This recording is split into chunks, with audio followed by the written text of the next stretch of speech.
বিরূপ আবহাওয়ার কারণে দেশের বিভিন্ন জেলায় বড় আবাদ ব্যাহত হচ্ছে। এতে ফসল ভিন্ন রোগবালাই আক্রান্ত হচ্ছে। খরার কারণে অতিরিক্ত সেচের ব্যবস্থা সহ বাড়তি উৎপাদন খরচে চাপের মুখে কৃষক। বান্ডেল থাকলে প্রতি সেনমানিতে টাকা বাঁচবে। বিকাশ সেনমানি বান্ডেল কিনে জিতুন প্রতি লেনদেনে। খরায় শুকিয়ে যাচ্ছে ক্ষেত। ধান উৎপাদনের অন্যতম জেলা নওগাঁয় বড় আবাদ পড়েছে হুমকির মুখে। অনেক এলাকায় নেমে গেছে পানির স্তর। এতে বেড়েছে সেচের খরচ। বাড়তি খরচ দিয়ে ধান উৎপাদন করে কতটুকু লাভ হবে তা নিয়ে দুশ্চিন্তায় কৃষক। এটা এখন বেশি লাগতেছে খরার কারণে, এতে আমাদের খরচের হারটা বেড়ে যাচ্ছে। বিগত দিনে আমরা 1500 টাকা বিঘা সিঁচেছিলাম, হয়তো এবার 2000 টাকা বিঘা লাগাইতে পারে। ফরিদপুরেও বড় উৎপাদন ক্ষতিগ্রস্ত খরার মুখে। তাপপ্রবাহের কারণে হলুদ রং ধারণ করেছে ধানের গাছ। বেড়েছে চিটা হওয়ার আশঙ্কা। ধানের নিয়মিত পানি দেওয়া লাগতেছে, ঘন ঘন পানি দেওয়া লাগতেছে। পানি নিয়ম মতো না দিলে পরে ধানের ছিটে পড়ে যাবে বেশি বেশি। ওষুধ যখন দেবো, প্রতিদিন পানি যখন দেবো, খরচ তো বাড়তি হবে, তাই আমরা তো লসে পড়ে যাচ্ছি। মেহেরপুরে তাপমাত্রা থেকে ধান রক্ষা করতে একদিন পর পর সেচ দিচ্ছেন কৃষকরা। এতে উৎপাদন খরচ বেড়েছে তাদের। তাপমাত্রার কারণে ধান নষ্ট হওয়ারও আশঙ্কা দেখছেন তারা। লিয়ারে পানি পাইছে না, এই পানি এখন পানি উঠতে দেরি হয়েছে। ধান সময়তে পানি পাইছে, সময়তে পাইছে না। সুন্দর রোদের কারণে মাটি শুকিয়ে যাচ্ছে। আমাদের একদিন পর পর সেচ দেওয়া লাগছে। আমাদের যদি তাপমাত্রা যদি 2 ডিগ্রি বৃদ্ধি পায়, সেক্ষেত্রে আমরা চাষিদেরকে মাঠে পানি ধরে রাখার পরামর্শ দিচ্ছি এবং এই ব্যাপারে আমরা উপজেলা কৃষি অফিসারদের নির্দেশনা দিয়েছি, তারা যেন মাঠে প্রচারণা চালায় এবং কৃষককে এই ব্যাপারে পরামর্শ দেয়। লক্ষ্মীপুরে জমিতে সেচ দিয়েও কুলিয়ে উঠতে পারছেন না কৃষক। ধানে দেখা দিয়েছে বিভিন্ন রোগবালাই। Sadekur Rahman Siddiqui, Independent News. আর এই বিষয়ে আরো জানাতে লালমনিরহাট থেকে জানাবেন সহকর্মী মাহফুজ রহমান। মাহফুজ, খরার কারণে কি ধরনের প্রভাব পড়েছে এবং কৃষকরা কিভাবে মোকাবেলা করছেন এই সংকট? ধন্যবাদ আপনাকে। আমি এই মুহূর্তে রয়েছি লালমনিরহাটের আদিতমারির একটি বিলে রয়েছি। আমি এখানে আপনাকে দেখানোর চেষ্টা করছি যে খরার প্রভাবের কারণে এখানে কিন্তু কৃষকদের ক্ষতি হচ্ছে, ধান ব্যাপক ক্ষতির সম্মুখীন হচ্ছে তারা।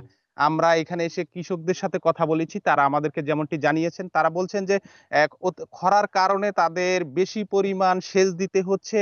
পাশাপাশি খরার কারণে কিন্তু যে বিদ্যুতের সংকট সৃষ্টি হয়েছে, যার কারণে তারা এখানে মাঠের যে ধানগুলো আছে সেই ধানগুলোতে সেচ তারা পরিচালনা করতে পারছেন না। পাশাপাশি এই সেচের কারণে বা পানির কারণে কিন্তু এখানে ধানের গাছগুলো, ধানের ক্ষেত রোগ বালাই আক্রান্ত হচ্ছে। বিশেষ করে মাজরা পোকা সহ অন্যান্য রোগের কিন্তু বালাই এখানে দেখা গেছে। আমরা এখানে এসে দেখেছি যে মাঠগুলোতে যে ধান যে আবাদ হয়েছে সেই আবাদগুলো কিন্তু কিছু কিছু ক্ষেতে কিন্তু শুকিয়ে যাচ্ছে পানির অভাবে।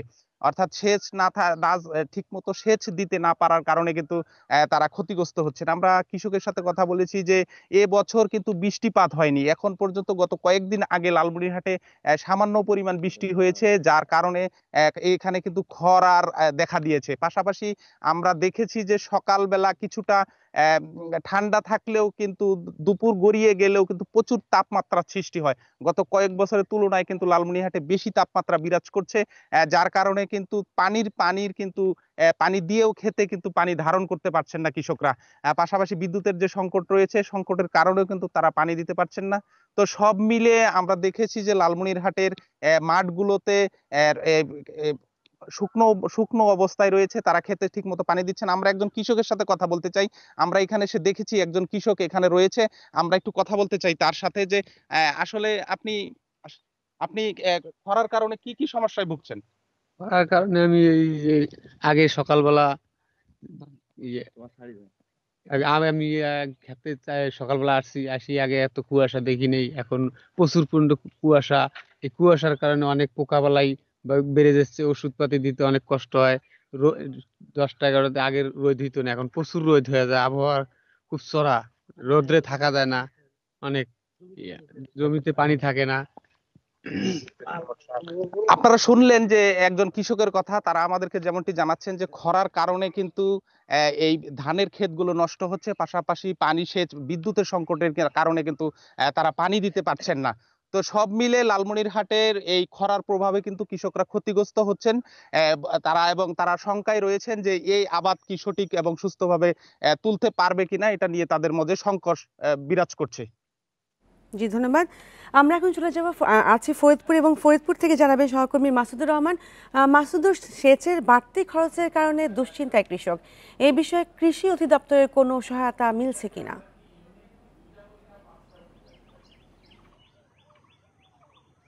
গত 1 মাস যাবৎ ফরিদপুরের অঞ্চলেও তাপদাহ যে অব্যাহত আছে, এই তাপদাহর কারণে ফরিদপুরের বিভিন্ন বড় মৌসুমের যে ধানের আবাদ, সেই ধানের আবাদে কিছুটা ব্যাঘাত ঘটেছে। ফরিদপুর জেলার 9টি উপজেলার বেশ কিছু উপজেলাতে যারা একটু আগাম ধান রোপণ করেছে, এই বোরো ধানের সেই ধান ক্ষেতগুলোতে যেখানে শীষ অর্থাৎ ফুল বের হয়েছে, সেখানে পরাগায়নের সমস্যা হচ্ছে বলে চাষিরা বলেছেন।